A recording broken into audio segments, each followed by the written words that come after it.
Hello viewers, स्वागत है आप सभी का मेरे यूट्यूब चैनल स्कूल ट्यूशन गुरुजी में। आज हम बात करेंगे कार्यपत्रक 25 की, जो कि 30 दिसंबर के लिए जारी किया गया है। कक्षा 8 का विज्ञान विषय कार्यपत्रक है। यहाँ बच्चे अपना नाम लिखेंगे और यहाँ अपने कक्षा अध्यापक का नाम लिखेंगे।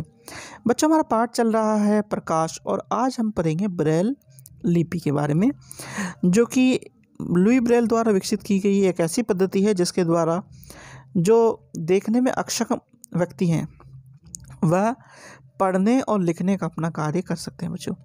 तो चलिए देखते हैं बच्चों, आज के आपके पाठ में और कार्यपत्रक में आपके लिए क्या खास है। समाज में कुछ लोग, जिनमें बच्चे भी शामिल हैं, जो चीज़ों को ठीक से नहीं देख पाते। कुछ लोग जन्म से बिल्कुल नहीं देख पाते, लेकिन कुछ लोग ऐसे भी होते हैं जो किसी दुर्घटना या किसी बीमारी की वजह से अपनी देखने की क्षमता खो देते हैं। ऐसे लोग अपनी अन्य ज्ञानेंद्रियों जैसे सुनना, छूकर, स्पर्श, महसूस करना को अधिक विकसित कर लेते हैं। कुछ ऐसे तरीके भी हैं जिनसे इनके पढ़ने की क्षमता बढ़ सकती है। ब्रेल विधि उन संसाधनों में से एक है। इस विधि में व्यक्ति स्पर्श वस्तुओं को पहचानने का प्रयास करता है। तो बच्चा ये कहना क्या चाह रहा है कि कई बार ये होता है कि बच्चों की दृष्टि चली जाती है या उनकी धीरे धीरे आईसाइट वीक हो जाती है। ऐसी कंडीशन में तो उनकी दूसरी ज्ञानेंद्रियाँ जैसे कि सूंघना, छूना, महसूस करना, इस तरह की चीज़ें और विकसित हो जाती हैं। तो इसी को ध्यान में रखते हुए लुई ब्रेल जो थे, उन्होंने एक संसाधन विकसित किया जिसका नाम लिखा ब्रेल विधि। इसमें क्या होता है, व्यक्ति छू करके चीज़ों को स्पर्श करके चीज़ों को पहचानता है और अपने लिखने की और पढ़ने की क्षमता को विकसित करता है बच्चों।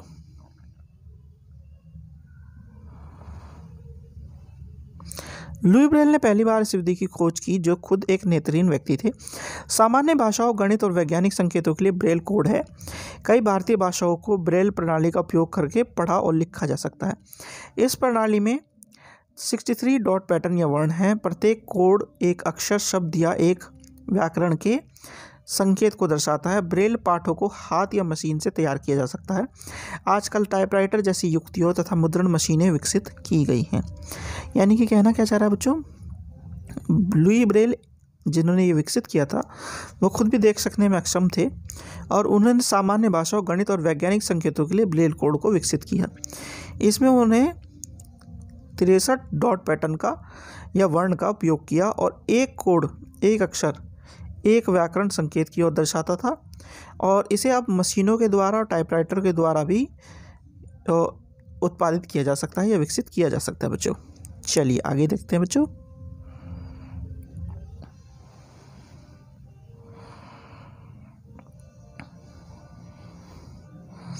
क्या आप जानते हो, नेत्रदान कोई भी व्यक्ति कर सकता है। यह आंखों के रोग के साथ कॉर्निया अंधापन से पीड़ित लोगों के लिए भी एक मूल्यवान उपहार है। नेत्रदान करने वाला व्यक्ति किसी भी लिंग, महिला या पुरुष हो सकता है, किसी भी आयु का हो सकता है, किसी भी सामाजिक स्तर का हो सकता है, चश्मा पहनने वाला हो सकता है, लेकिन एड्स, हेपेटाइटिस बी या सी, हाइड्रोलाइसिस, ल्यूकेमिया, टेटनस है जहाँ मस्तिष्क अनुसंधान से पीड़ित व्यक्ति नेत्रदान नहीं कर सकता। यानी कि ऊपर जो दिए गए हैं बच्चों, इतने लोग तरीके के लोग नेत्रदान कर सकते हैं, लेकिन कोई इस तरह की बीमारियों से पीड़ित व्यक्ति हो तो वो नेत्रदान नहीं कर सकता। सामान्य भाषा में कहें अगर हम, तो हर व्यक्ति नेत्रदान कर सकता है जो स्वस्थ हो, सिवाय इस तरह की बीमारियों से पीड़ित कोई व्यक्ति अगर वो हो तो वो नेत्रदान नहीं कर सकता है बच्चों। आगे है, एक व्यक्ति जो आंखें दान करना चाहता है उसे एक पंजीकृत नेत्र बैंक के साथ एक प्रतिज्ञा लेनी होगी कि वह अपने जीवन काल के दौरान अपनी आंखों को विरासत के रूप में रखना होगा।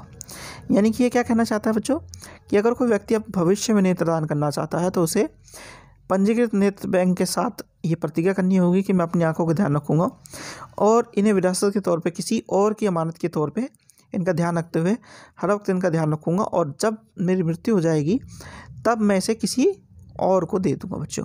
ठीक है बच्चों, तो ये तो बात हुई बच्चों आपके कार्यपत्र की। अब जरा प्रश्नोत्तर देख लेते हैं। पहला प्रश्न है, ब्रेल प्रणाली क्या है और ये प्रणाली किसने विकसित की थी।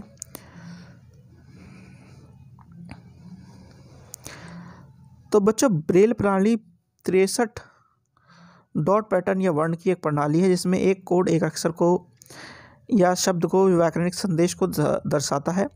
इसे लुई ब्रेल द्वारा विकसित किया गया था। ठीक है बच्चों, चलिए अगला प्रश्न देखते हैं बच्चों। प्रश्न नंबर 2 है सही या गलत को चिन्हित करें। महिला या बच्चे आंखदान नहीं कर सकते, तो ये गलत है क्योंकि कोई भी व्यक्ति आंखदान कर सकता है। दूसरा, चश्मा पहनने वाले व्यक्ति की मृत्यु के 4 से 6 घंटे के अंदर भीतर आंखदान कर सकते हैं, तो ये ठीक है। फिर है नेत्रदाता किसी भी सामाजिक स्तर का हो सकता है, ये ठीक है। आखिरी, हाइड्रोलाइसिस ल्यूकेमिया से ग्रस्त व्यक्ति नेत्रदान नहीं कर सकता है, तो गलत है क्योंकि इस तरह का व्यक्ति कोई नेत्रदान नहीं कर सकता बच्चों। प्रश्न नंबर 3 है हमें अपनी आंखें नेत्र बैंक में दान क्यों करनी चाहिए। तो हमें अपनी आंखें नेत्र बैंक में दान इसलिए करनी चाहिए क्योंकि ये एक पंजीकृत